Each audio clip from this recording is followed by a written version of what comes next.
This is Jason Marsden. You're listening to the Geekcast Radio Network.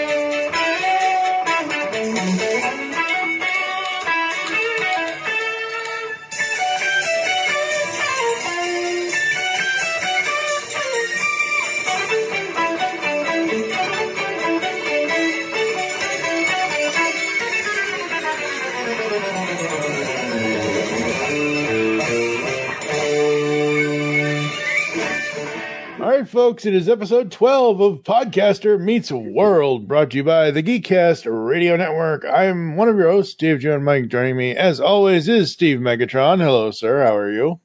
Good. How are you? Pretty good, pretty good. We are getting back to Podcaster Meets World, folks. We are going to close this thing off this year in 2025. Yes, we promise. We're closing this off this year, or else, the Klingons are going to come after us if we don't. So this time around, we've got the first half of season 6 of Boy Meets World. This is season 6, episodes 1 through 12 of season 6. First off, general thoughts from you. What did you remember of season 6 before you watched the first 12 episodes of the season? Not much. Really? Yeah. Well, it's more so because they all kind of like when they start hitting like the college years, it all starts kind of blending together for me. Mm-hmm. Okay. So I kind of forget who's where and what's going on because you get, the addition of, the Pembroke stuff. You get the Sean and Jack situation, Sean and Angela situation, Cory and Topanga situation. And so all of the situationships, yes. All the situationships. Plus, I hadn't watched it in a long time. And then I forgot the fact that, there's a baby. Yeah, there's a baby. That's true. Yep. What's old is new again. And I don't think you did the research. I didn't do the research either, probably. But as of this recording, folks, Pod Meets World, which is Danielle Fishel, Ryder Strong, and Will Friedle, they've been going through their own show and reviewing it episode by episode. And they just started season 6 themselves. I never thought they would have Maitland Ward, who plays Rachel, on the podcast. They did. I've meant to listen to it. I've been sick for the past 2 weeks. Ditto. Yeah, and I didn't get a chance to listen to it, but I've heard it was very explosive. So hopefully by the time we record, part 2 of season 6, we will get a chance to listen to that and all that stuff. But the funny thing about this is I've seen. So when Boy Meets World hit Disney Channel back in the day, in the early days, when it went to Disney Channel airing, when Disney Channel was still a thing, I don't even know. I haven't had cable in years, so I don't know if Disney Channel is still a thing where they're like, oh, I'll just throw it on Disney Plus. Whatever, just put it on there. It's fine. Streaming is the new cable. That's a topic for a different day, folks. Yes. It's true. Streaming is the new cable. It's like Captain Planet and the Planeteers.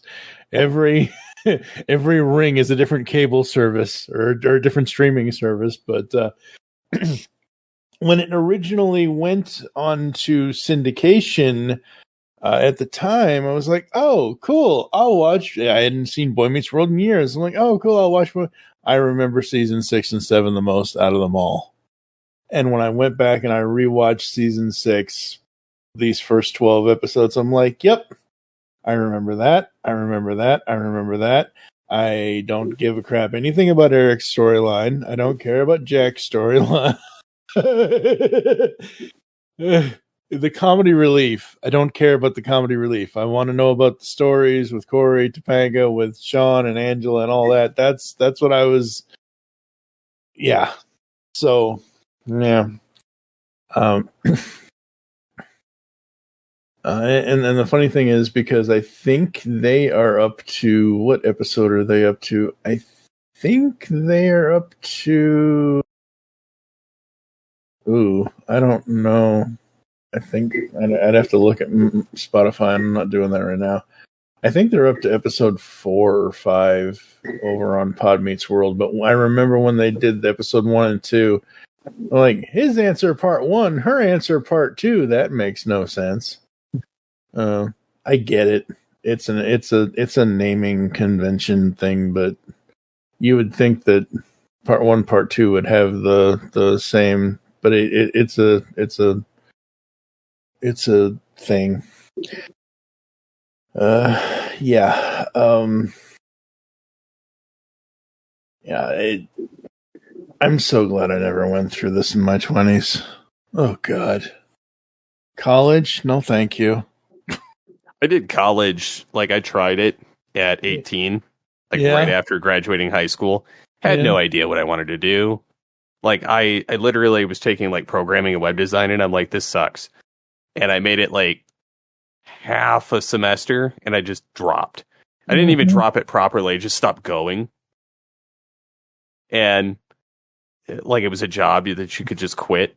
So I never fully like unenrolled or anything. Like, so it like showed as like a negative on my my credits. Yeah, my credits, and then on my like kind of record.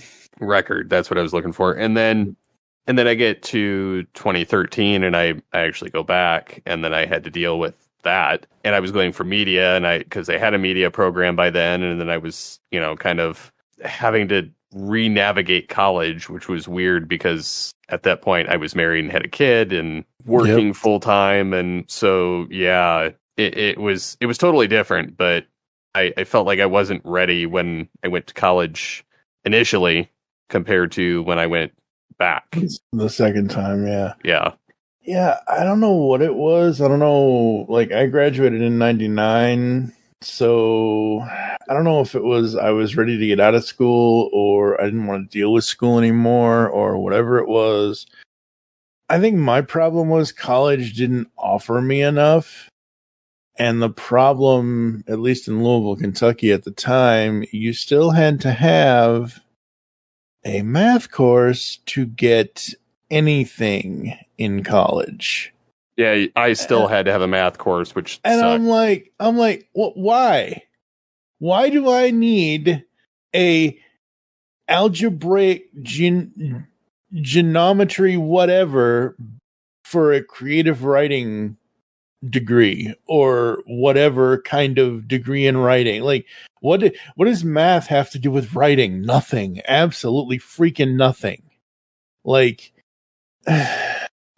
so yeah, college was just not for me whatsoever. So I went into the workforce. I went out and got a real job. But specifically, this type of college experience is what I mean that I never had, because I went to a junior college type of thing where you just went to the campus and you went back to your apartment or whatever.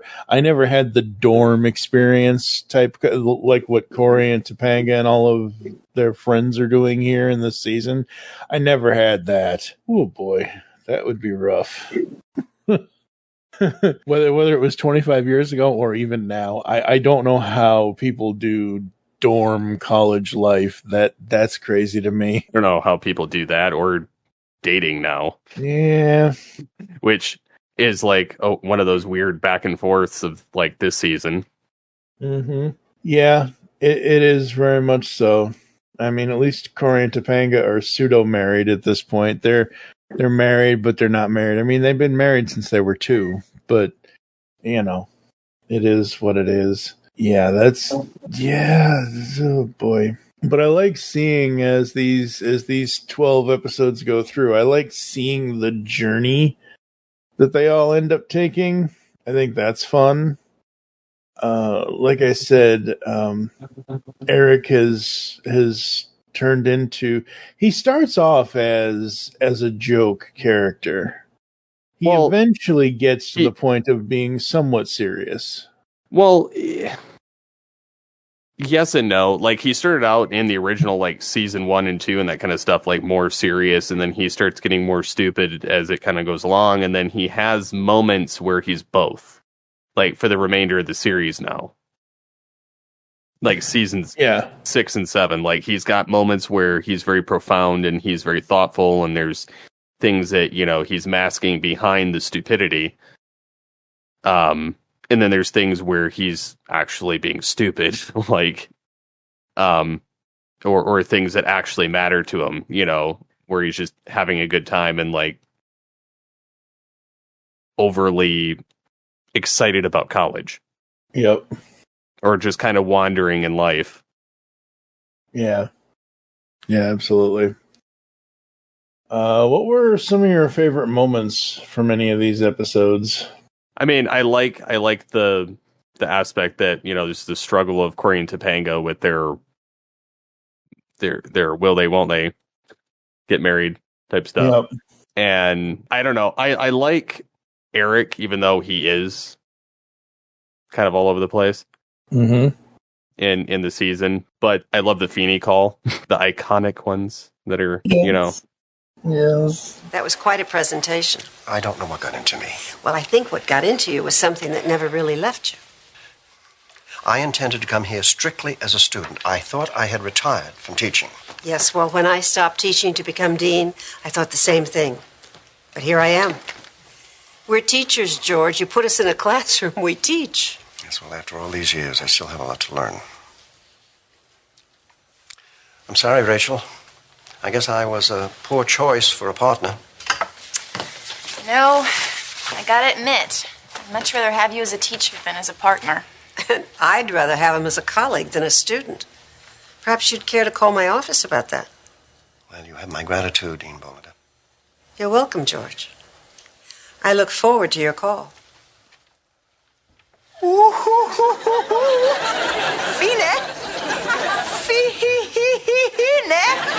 Ow! Hey, what? What? Hey! Ow!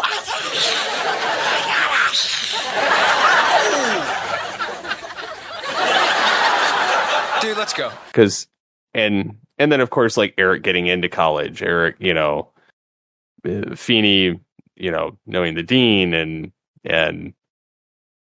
oddly enough, isn't his wife in real life? Yes. Yeah, and then they date in the show. Yeah. And then we get, I don't know, there's just a lot of back and forth with different characters. Cory's getting more manic as the season goes too, which is funny. Yeah, he's so, as this season progressed, honestly, since season 5, the end of season 5, but as season 6 and 7 happen, Cory ain't the main character anymore. No. At least not for me. Cory, it's becoming an ensemble after this. Yeah, it is, but like, Cory is not the point of view that I really care about. Do I like seeing the Cory Topanga stuff? Yes. But you're absolutely 100% right. He has become more manic and more weird and more crazy, and he's just too out there. Right here is fine. Cory, why? Before you say anything, I just want to state that as a man, I am entitled to certain rights and privileges. I understand. So as a man, I went with other men and did man things because I do not want to be thought of by those men as, how do I put this delicately? Whipped? You could at least let me say it. Cory, I'm not mad at you. But you're disappointed in me. I understand your need to be one of the guys. The only thing that's important to me is that we are always honest with each other, okay? You're not just being understanding now, but actually harboring bitterness and resentment that will fester over the years into one that you hack me apart in my sleep, right? No, Cory, that would be wrong.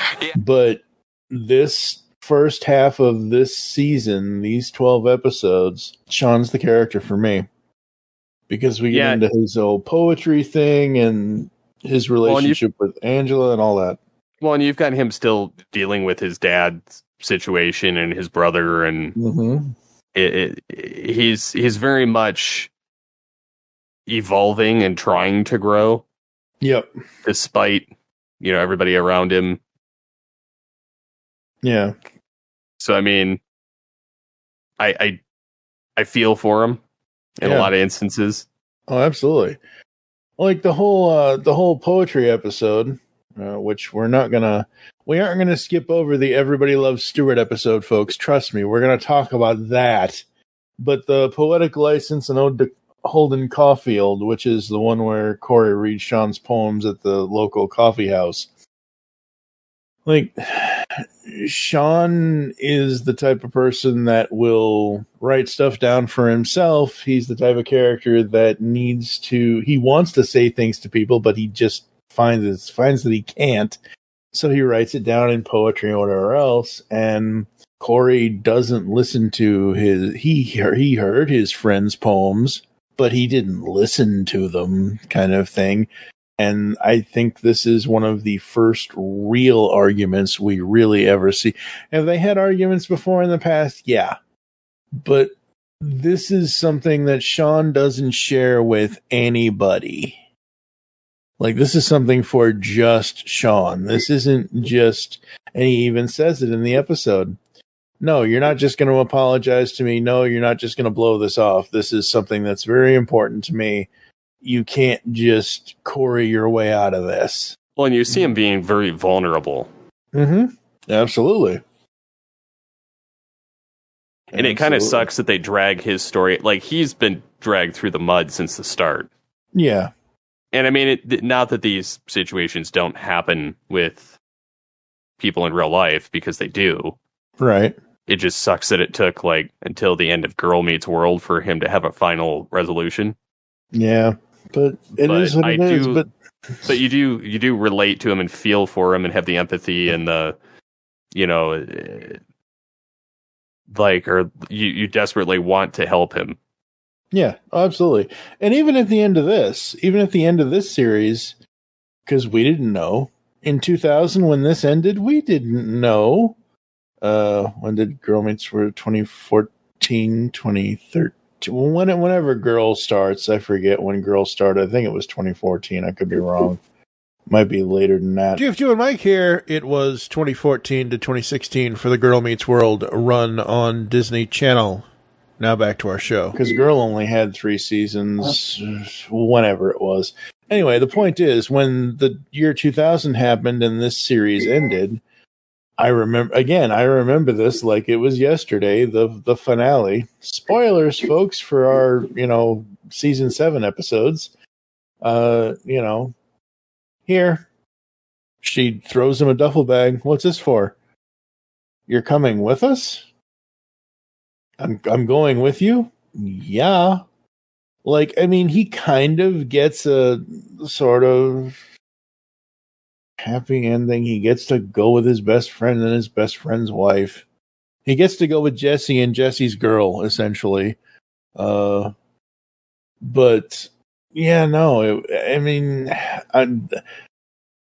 Again, we're going to get to Girl Meets World when we eventually cover those 3 seasons, folks. And I like that show for the new characters and the not spin-off, but the continuation aspect of it being Cory and Topanga's daughter and their son and all of that. But again, like you just mentioned, Sean's story finally got his happy ending. So, but yeah, no.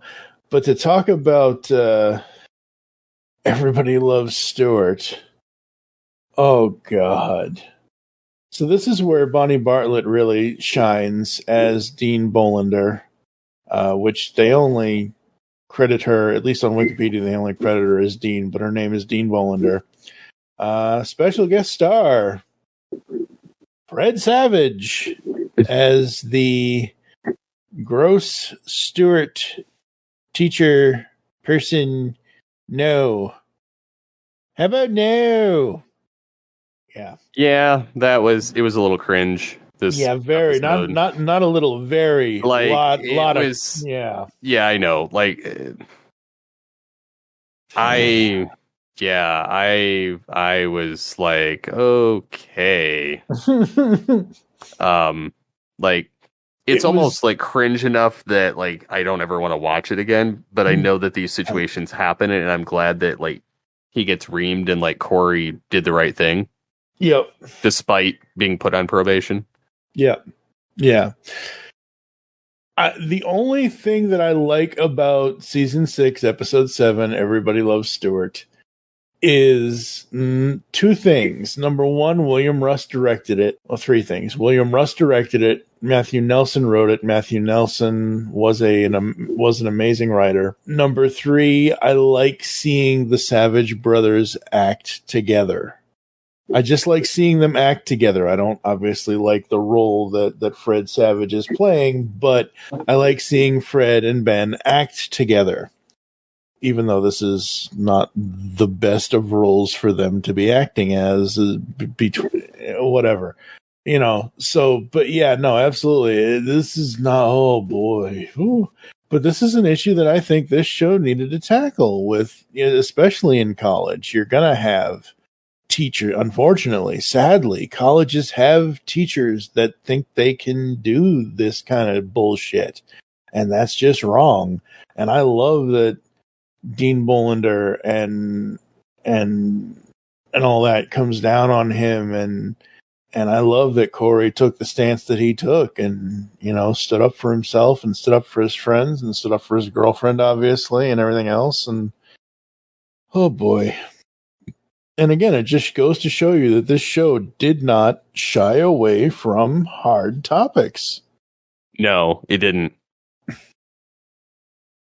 Because this show wanted to teach everybody life lessons. And unfortunately, at college, sometimes when you run into people like Stuart, but yeah, no, this was that was an episode in these 12. And then that through line, the whole Sean and Angela thing comes to a head in that 12th episode with Cutting the Cord, where Sean and Angela drop a restraining order that forbids Cory and Topanga from any further interference in their romantic lives. Oh man, this episode. Oh. Again, this is why I love this show, these seasons, is because it's just so much fun seeing Sean go through this stuff. And honestly, Sean and Angela both, seeing them go through this and seeing them get through it, obviously. Like, it is hard. Dating is hard. But if you're, and I think this is good, where season 6, where we split these. Technically, we should have split this at 11, but I like splitting it at 12 because you have this ending here with Cutting the Cord with them, because Alan also has a midlife crisis. He has a midlife crisis and goes shopping for a motorcycle. And the very next episode, which we'll talk about next time, is, we'll have a good time then, because Sean and Jack, they get reunited with Chet. Chet is back next time for episode 13 of season 6. So I like splitting it here, even though there were only 22 episodes in this season. I thought there were 24. But there are only 22. But yeah, this first half is kind of up and down, but overall, I liked it. I thought it was interesting. I thought it was fun. I wish I could relate more to the college stuff, but I just didn't have that kind of experience. It's nice seeing the experience of it and seeing what it was like to go through it. I know I'm not talking much about the Eric and Jack situation, but that's because I don't particularly care about the Eric and Jack storyline yet. I don't know if I ever will. Yeah, I didn't really care for that much either. I mean, it just doesn't.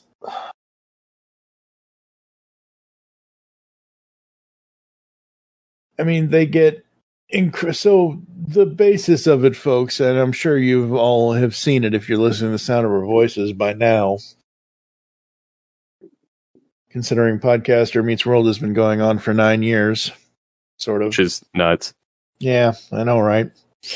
We will finish this before the 10th year, folks. Trust us, we will. Folks, this is all the top 100 TV series' fault.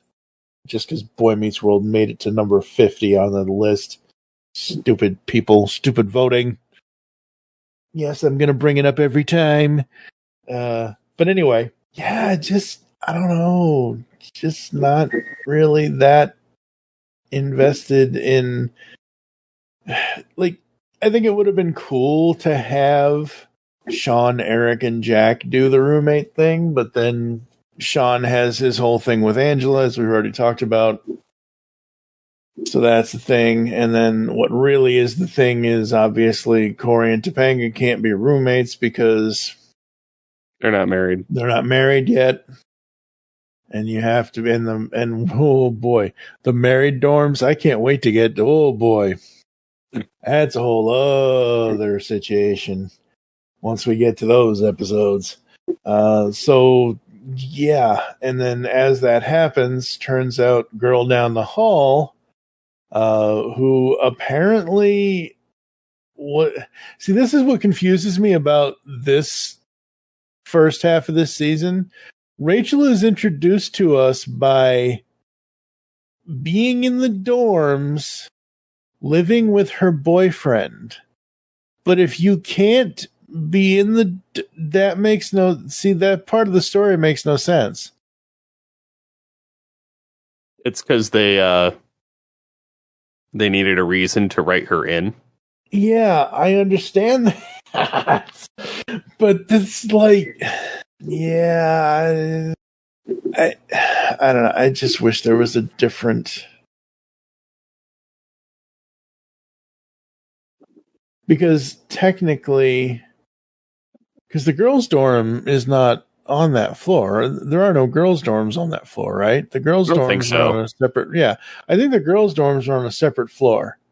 If the girls' dorms aren't on a separate floor, feedback at geekcastradio.com. Let us know, folks.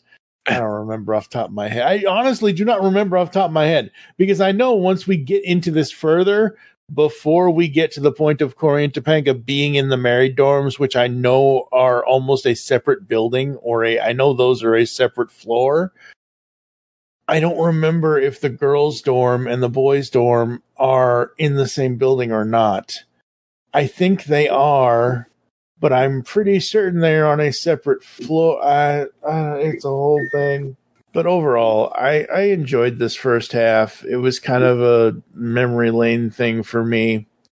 Again, Sean and Angela, I'm more invested in them and seeing what comes of their relationship, even though I know where it goes. But at least going back and rewatching this series and having hope. Yeah. Even though we know where it goes.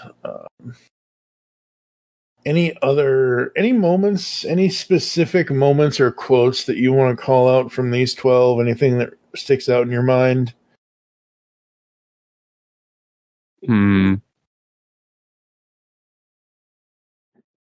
Anything stupid Eric did that made you laugh? I don't think anything really this go around. I know I like Eric a little bit more in season 7 because he loses the goofy hair and gets the spiked haircut, and that's when I'm like, okay, because I can kind of relate. Like I did like the spiked hair thing like back in high school, and so it was entertaining to me. Plus he's like more goofy, but he's also like a little bit more real. in some regards, because like he was a little bit more vulnerable with like Topanga and Beanie and things like that. Yeah. And I know we didn't talk about the parents too much, but as we did mention briefly that Amy and Alan are having a fourth child. And there is one thing that does happen in episode 12. Lamaze class. Oh, Eric. Oh, Eric. The man has no shame. No, the man has no shame whatsoever. Oh, God, Eric. No. All right, folks, I think that's going to do it for us. I don't think we're going to do an ad break in this episode of the show because this has kind of been a short episode, but anything you'd like to promote, anything you got going on, anything you got coming up that you want the people to know about? Just working on different podcasts and some 3D print stuff that hopefully I'll get some video footage of as I go along. Very cool, very cool. Thank you for joining us here on Podcaster Meets World. There are several ways to get in contact with us to leave feedback for the show. Visit the website geekcastradio.com where you can listen to and comment on all of our content. You can send email to feedback@geekcastradio.com. We are on all the social medias. I am at TFG1Mike. You can follow at Geekcast Radio. What is your social media stuff, sir? At SCP-21 or at Steve Phillips VO. There you go, there you go. You can find us on Facebook at Geekcast Radio Network for the Facebook page. Next up, season 6 episode, part 2, which is episodes 13 to 22, the second half of season 6. That's going to be very, very interesting. For now, I am TFG1Mike with Steve Megatron. Thank you for listening. Be sure to tune in next time here on Podcaster Meets World. Oh, everything is more than okay. She is the mother of a beautiful baby girl. Oh. And she's got this man right here to thank for it. Eric. No, I'm serious, Dad. You knew just what to do. Oh, I didn't do anything. I mean, she was in trouble. No, I'm not talking about with her. I'm talking about with me, man. I was petrified. You saw me. I froze there, man. But I'm telling you, you knew what to do, like always. You're going to do that for the new baby, too. Yeah, the very lucky new baby to have a great dad like you. I hope so. So you still getting the Harley? So I was thinking about borrowing it. Sorry, Jack. You can borrow my station wagon. Yeah, that's great. The women are really going to love that. So this midlife crisis is all about the baby, right? There's never been any question about how much I want the baby, Amy. I'm just worried about how much the baby's going to want me. I'm afraid I'm going to be, too tired to play catch or teach him how to ride a bike. I'm worried I'm not going to have enough energy to run around with him the way we did with the other kids. You think that's what makes you a good father? I mean, yeah, sure, you taught me how to swing a bat, but any Little League coach could do that. I mean, it was more important that you were there for me after I struck out. You made me feel better. You were always there for me, man, just to listen to me, to give me advice, to help me get through stuff. Just like you did today. You're never going to be too old to do that. Well, I know I'm never going to be too old to give my son a hug. No, you really are. No, you really are. Hey, everyone, I propose a toast. A toast. Is that your printer? Yes. Okay, I just wanted to make sure. I was like... Yeah, that's my 3D printer going in the background. No. I just wanted to make sure. I was like, wait a minute. Price check, aisle 5? Because that's what it sounded like a second. I was like, wait a minute. Who dinged the price check guy?